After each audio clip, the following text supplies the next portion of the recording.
pero talado como si fueran a construir, es decir, no dejando nada, ni un arbusto, nada. Entonces fue verdaderamente alarmante, impactante para nosotros ver una esquina donde empezaba el monte. Ese monte es de 55 hectáreas. Entonces, en una esquina donde empezaba, verlo así totalmente pelón y todo tirado como una guerra, ¿no? Así del regadero, fue impactante. Entonces nos regresamos corriendo, dimos aviso, empezamos a correr la voz de esa tala, viendo que eran las mismas personas, es decir, son unas personas que se adueñaron de ese monte. No comprendíamos cómo alguien podía talar de día de esa manera tan brutal. Empezamos a subir y a bajar, es decir, empezamos a organizarnos y a subir y a bajar y a tocar puertas. Finalmente nos dijeron, son los dueños, tienen una escritura. Para entonces nos enteramos que la escritura falsa, pero con esa escritura pues se consiguieron 2 aprovechamientos forestales para talar las 55 hectáreas. Para nosotros fue pues muy alarmante saber eso, a pesar de que las autoridades pues nos convencían de que era totalmente legal, que ellos no tenían que ver con la tenencia de la tierra, que la escritura fue presentada y que los permisos eran legales. Aún así pues tomamos una decisión como grupo de defensores de no permitir la tala, por lo siguiente, porque cuando se da un aprovechamiento, las reglas de operación establecen que se reforeste con pino pátula, es decir, una sola especie. Aquí en la región no tenemos viveros, de manera que toda la gente que reforesta trae pino pátula de otros lugares y no se adaptan. El 70% de lo que se reforesta se plaga y se muere. Lo hemos visto en todas las reforestaciones, ¿no? La razón no era esa, la razón nuestra era porque aquí en los montes, al menos en ese monte, hay unas 7 especies de árboles, más los arbustos y las plantas y los helechos. Pues por la experiencia sabemos que cada árbol da su tipo de hongos, da su tipo de plantas y también abriga cierto tipo de animales, es decir, cada insecto pues viven en ciertos árboles, las aves también, los conejos, las serpientes, todos tienen un diferente tipo de árbol, no es en cualquiera. Los hongos nacen de diferentes especies según los árboles que haya. Al permitir la tala y que después reforesten con una sola especie, se pierde toda esa biodiversidad. Esa fue la razón por la que nosotros nos opusimos. Primero, porque sabíamos que ellos no son los dueños y se apoderaron de ese terreno, pues con la complicidad de autoridades, desde luego, y pues no es un buen ejemplo para las generaciones de jóvenes y las que vienen, ¿no? Y segundo, porque al reforestar con una especie, pues se acaba la biodiversidad. Por todo eso nos opusimos rotundamente. Pues esta defensa nos llevó a tener 15 averiguaciones previas en el Ministerio Público de Tulancingo. De esas 3 nos llevaron a la cárcel en 2 ocasiones. Pues tuvimos muchos conflictos porque, por un lado, vigilar el monte de día y de noche. En ese momento lo hacíamos de día y de noche de manera organizada para no permitir la tala. Por el otro lado, atender los juicios, llevar testigos, estar en las audiencias. Por otro lado, pues nuestra propia vida, ¿no? De manera que no nos quedaba ni un instante libre. Pues así estuvimos por años, hasta que en 2013, después que demostramos una serie de irregularidades, les cancelaron los aprovechamientos a las personas que los tenían. Ahí pensamos ingenuamente que habíamos triunfado. Nuestros procesos judiciales también tuvieron un buen desenlace. Algunas las declararon que no tenían suficientes elementos, lo mandaron al archivo a varias de las demandas, a otros nos declararon inocentes, en fin. Tuvieron un buen desenlace varios de los juicios que llevábamos y cancelaron los aprovechamientos. Hicimos fiesta y creímos que habíamos ganado. El grupo se fue desintegrando, primero por eso, como que ya no se vio necesario. Por otro lado, como coincidencia, un compañero le dio un derrame cerebral, el otro murió, el otro nos lo ganó el alcohol, de tal manera que fuimos quedando menos cada vez y sobre todo los que estábamos al frente. Prácticamente quedé sola al frente. El grupo se fue achicando y seguimos vigilando y seguimos defendiendo, pero ya con muy pocas posibilidades. La tala clandestina la hacen personas armadas, organizadas, son bandas organizadas, sobre todo de noche. Y entonces poco podíamos hacer más que vigilar un poco, denunciar, son 55 hectáreas, es decir, al estar vigilando nosotros de algún lugar, pues les decíamos en tal lugar exactamente, ¿no? A los policías, están ahí. Se hicieron algunas detenciones todavía en el 2014-2015, todavía se detenía gente, se le decomisaba el trozo, en fin. Cuando llegamos al 2016 empezó una nueva administración en este municipio y a partir de ahí jamás, no se hizo ninguna detención, hasta el día de hoy no se ha vuelto a detener a nadie. Ya nadie hizo caso, como si hubiera un decreto de no atender los llamados por la tala clandestina. Un poco fingían si se les llamaba, porque no solo yo, es decir, por todos lados les llamaban por teléfono, están talando en tal lado, están talando. Así, porque era verdaderamente alarmante sobre todo durante el 19 y el 20 fue verdaderamente alarmante, de día y de noche. Fingían que venían, de hecho aquí a mi casa venían y pues ya llegamos, ya fuimos a dar una vuelta, no hay nada. ¿Cómo que no hay nada? O sea, no hay nada. Si quiere vaya con nosotros, pero no es seguro. Es decir, como todos nos conocemos, pues de pronto sí había policías a los que yo les tenía cierta confianza y sí llegué a ir muchas veces, pero no con todos. Y por ejemplo, cuando me decían varias veces que no hay nada, ya fuimos, y entonces lograba yo ir con otra persona en un carro, y entonces, pero junto con los policías, a esos que no les tenía confianza, llegamos y ahí 50 trozos, por ejemplo, tirados. ¿Cómo que no había nada? No, pues es que hasta acá no llegamos, o sea, de manera muy evidente que había una decisión de no hacer nada en contra de los taladores, ni hacer nada por impedirla. De pronto hubo 3 años de sequía, que fue el 18, 19 y 20, terribles, una sequía terrible.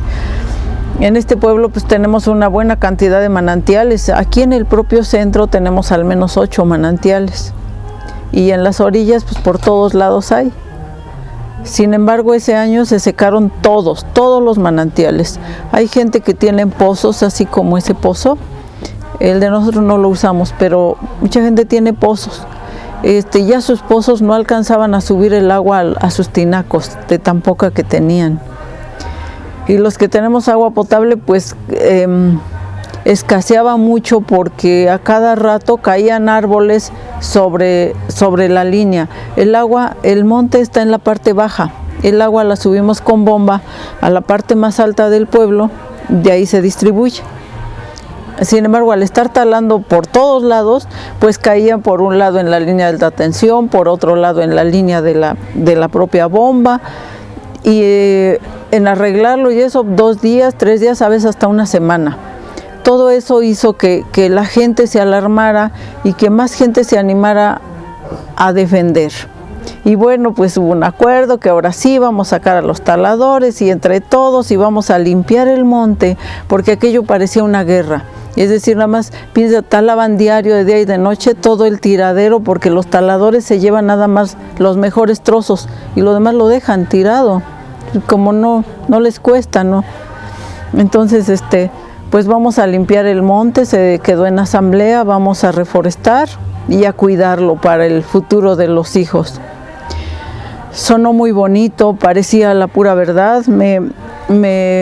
Me pidieron que yo ya no agrediera a los taladores, que pues eso ya había pasado y que ahora todos como hermanos íbamos a cuidar el monte y a reforestarlo. A mí me dolía por la impunidad y porque no concebía yo que los propios taladores ahora estuvieran limpiando y reforestando, o sea, no lo veía yo. Pero la gente me pidió, el grupo El grupo que en ese momento se formó para disque defender todo. Se nombró un comité en asamblea. Ese comité me pidió que yo ya no interviniera, que yo no ofendiera a los taladores y que pues todo iba a estar bien. Entonces pues eso fue lo que hice. Este comité nos organizó, acudimos como ciudadanos a la limpieza entre 80 y 100 personas al monte diario para limpiar, después para reforestar. Sin embargo, los que se habían apropiado del monte, los que tienen la propiedad, siguieron talando sin parar y ya entonces con permiso, digamos, ya que fue un acuerdo con la Profepa donde podíamos sacar la madera que quedaba y toda la basura, toda la leña. Entonces, como había permiso, pues estos siguieron talando y sacaban tranquilamente. Estuvimos dando aviso a la Profepa muchas veces, jamás hicieron caso. Vinieron unas 3 veces, dijeron que todo estaba normal, que todo el mundo estaba limpiando. Sí, pero estaban limpiando de árboles. Cuando nos dimos cuenta, pues en realidad ya prácticamente no hay nada. Esta es la triste realidad que tenemos hoy. Prácticamente está acabado ese monte. Pero no solo ese, nuestros montes aquí en la comunidad están siendo devastados todos. En esta comunidad solo hay 6 aserraderos debidamente autorizados por la Semarnat, cosa totalmente ilógica porque ya no hay montes, sin embargo hay 6 aserraderos. La propia gente de la comunidad, porque si verdaderamente tuviéramos conciencia de que la tierra pues es nuestra madre, es de la que todo nace, de la que somos parte, de la que un día regresaremos a ella. Es decir, la madre tierra es todo. Si hubiera conciencia de eso, pues estaríamos todos como en el mismo canal, por lo menos en este pueblo, defendiendo lo que queda de monte, y porque eso significa el agua para el futuro de las generaciones que vienen. Si hubiera un respeto a todo lo que es la naturaleza, si comprendiéramos todos de que somos parte de ella, que no es la tierra por un lado, los animales por otro y el maíz por otro, sino que todos somos parte de lo mismo y que al afectar tanto a la tierra nos estamos afectando a nosotros mismos, pero también a todos los demás seres vivos. Esto es lo triste. Pues bueno, en mi contexto, aquí en mi comunidad, creo que lo que nos queda después de tanto platicarlo, porque pues es un tema que a muchos nos preocupa mucho, que después de platicarlo y vemos que los jóvenes no se interesan en lo más mínimo, al menos los de esta comunidad. Ya tenemos muchos jóvenes profesionistas en esta comunidad, no se interesan en lo más mínimo. Entonces el camino que nosotros vemos es lograr que esos jóvenes tomen conciencia. ¿De qué manera? No sabemos. Creemos que a través de talleres, de hecho tenemos solicitados ya en varias instituciones, buscamos que haya talleres en la secundaria y pues a nivel de los adolescentes. Pues talleres en función de explicar la importancia de la tierra y de su cuidado. No solo son los montes, es la manera como consumimos, es la manera como usamos el agua. Son muchas cosas que tienen que ver con la madre naturaleza, ¿no? Entonces nosotros creemos que es a través de los jóvenes, que esos jóvenes puedan tomar conciencia de esta importancia y entonces ellos a su vez a sus hijos pues les enseñarán este respeto, este amor a la madre tierra que se ha perdido. Cuando yo era niña, por ejemplo, estábamos desgranando y mi tío, que era el dueño de la milpa donde nosotros le ayudábamos a trabajar, ponía una gran lona y ahí desgranábamos para vender el maíz. Y estaba atento, saltaba un maíz fuera de la lona y decía, levanta el maíz, el santo maíz no debe estar en el suelo, ni que nadie se pare en él, ¿no? O sea, el maíz es de lo que vivimos, es parte de nosotros y hay que respetarlo. Pero ahora yo veo que por donde quiera hay maíz tirado, o sea, ya eso perdió importancia. Es decir, el respeto que nuestros antepasados nos heredaron para que le tuviéramos a la naturaleza toda, se ha perdido. Y repito, ahorita La única opción que nosotros vemos es que los jóvenes, a través de talleres, a través de pláticas, a través de videos, a través de una sensibilización que se haga de manera sistemática, puedan retomar este respeto y heredarlo a los suyos.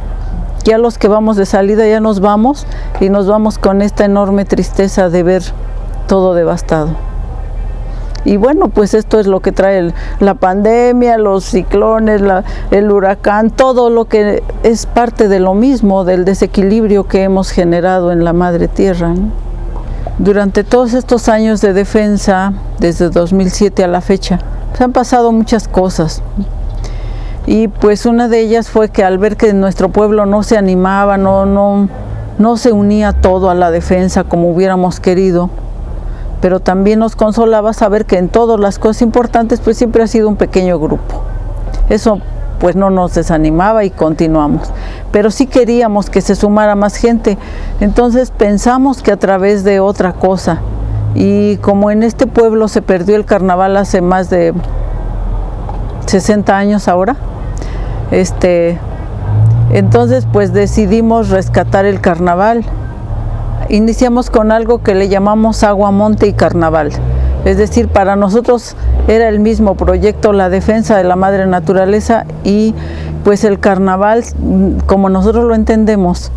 El carnaval era una fiesta que hacían los antepasados justamente para pedirle al mal que permitiera la buena cosecha, que permitiera la buena lluvia, que permitiera el equilibrio, en una palabra, ¿no?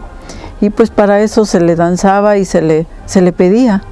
Y pues en ese sentido nosotros entendíamos la fiesta, es decir, bailemos a la tierra para que este año todo salga bien y que haya un equilibrio en la lluvia, en el viento, en la nieve, en todo eso. Pues esa es la forma como se lo planteamos a la gente y a los niños especialmente.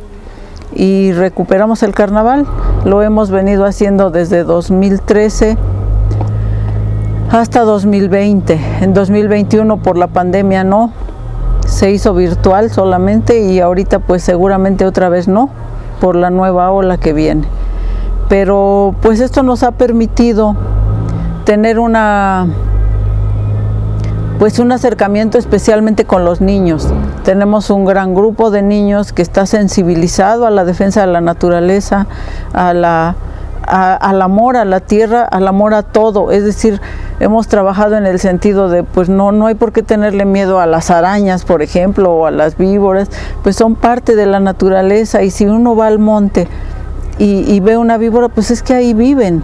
Nosotros somos los intrusos. Entonces, explicando todo eso de tal manera que todos nos veamos como parte de lo mismo, y no con el derecho de buscar una vara, como cuando yo era niña yo así veía. Un adulto veía una víbora, inmediatamente rasgaba una vara y a matarla, no sea lo que fuera, o sea, si era de agua o un cascabel. Aquí no hay víboras venenosas más que el cascabel, pero de todos modos si alguien ve un cascabel, inmediatamente lo matan. Entonces, pues no debe ser, porque pues todos somos parte y estamos en esta tierra con una misión todos, ¿no? Por alguna razón están las víboras de cascabel en este planeta, como estamos nosotros. Y en este caminar hubo un momento de la defensa cuando teníamos que dar avisos a la comunidad, cuando empezaron las demandas, en fin, a la comunidad somos pocos habitantes, la comunidad es muy grande, muy dispersa, y solo los domingos se acerca la gente a la misa y pues a comprar algunas cosas. No hay mercado aquí, se ponen unos puestos y ahí llega la gente. Entonces se necesitaban poner avisos para la comunidad. Entonces mi madrina, que era una de las defensoras, dijo: yo hago los letreros, yo los escribo, y alguien que los pase en cartulina en grande y que los pegue. Sí, está bien. Entonces hicieron comisiones, ella solo lo escribía, alguien pasaba por el escrito, lo pasaba en grande, lo ponía en un bastidor y se colgaba. Los empezaron a robar los letreros, porque pues los taladores no. Haz de cuenta que si lo poníamos hoy a las 6 de la tarde, para mañana ya no había nada. Había que ponerlo ya muy noche para que permaneciera. Y entonces pues era todo un operativo. Y entonces empieza a hacer los letreros y los hace en rima. Y entonces decimos, ¿por qué lo hizo así?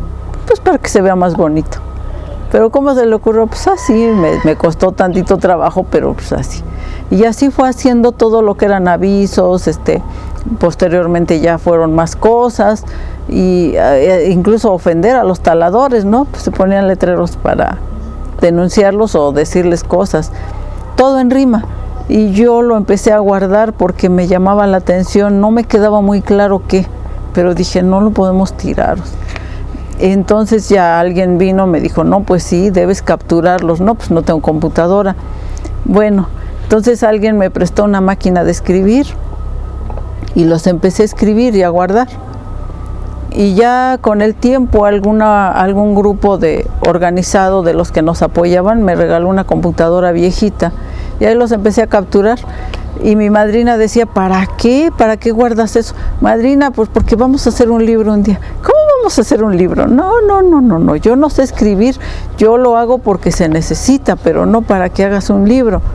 Pero poco a poco la fuimos sensibilizando. Y también ella, poco a poco, cuando se dio cuenta que podía hacer versos, empezó a escribir versos de todo lo que ocurría en torno a la lucha, siempre y cuando lo viera, porque ella no escribía de oídas, es decir, nada más lo que veía, lo que vio, fue lo que relató en este libro que hoy ya tenemos.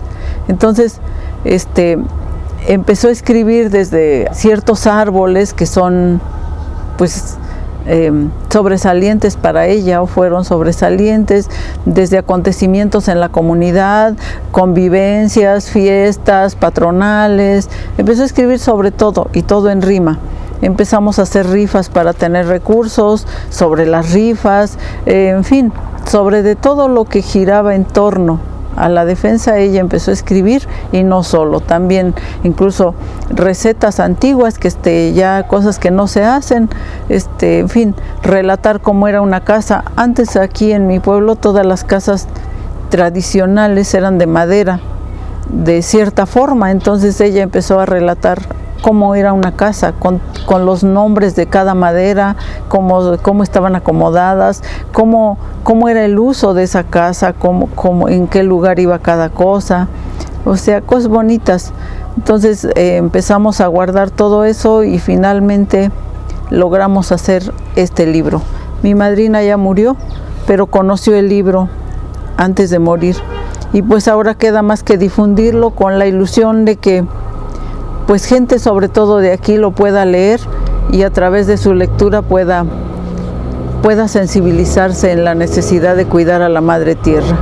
Mi madrina Benita Ibarra tenía un carácter muy alegre, pero también con un humor bastante especial y muy sarcástica y directa con las cosas. Entonces, como decía yo, empezó a escribir de todo.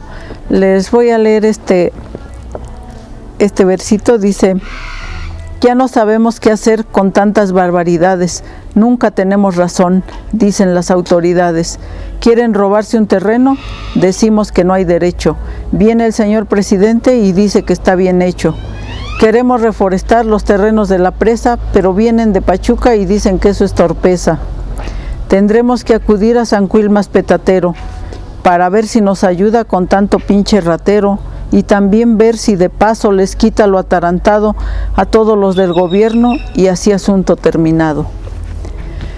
Como ese, muchos versos, y por ejemplo ese en función de esto. Nosotros hemos acudido a México, a la Profepa, para parar la tala, a Pachuca, a México, a Semarnat, a CONAFOR, y en estos últimos tiempos con el presidente de la República. Él estuvo visitando varios puntos de esta región y en varios puntos lo vimos, no solo en uno.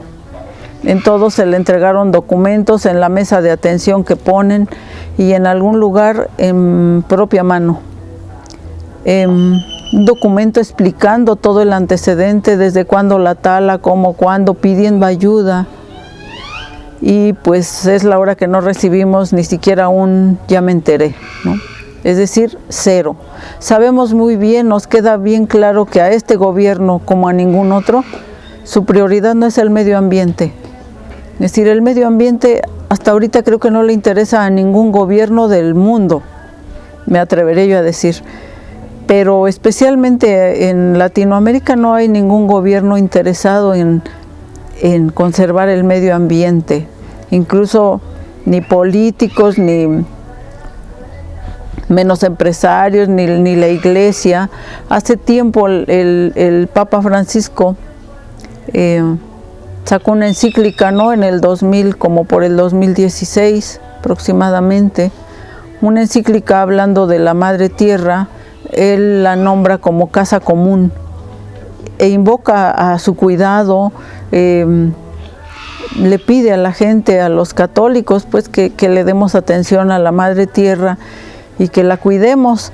Y yo un buen día le dije al sacerdote de aquí: padre, ¿por qué no le habla a la gente de la encíclica?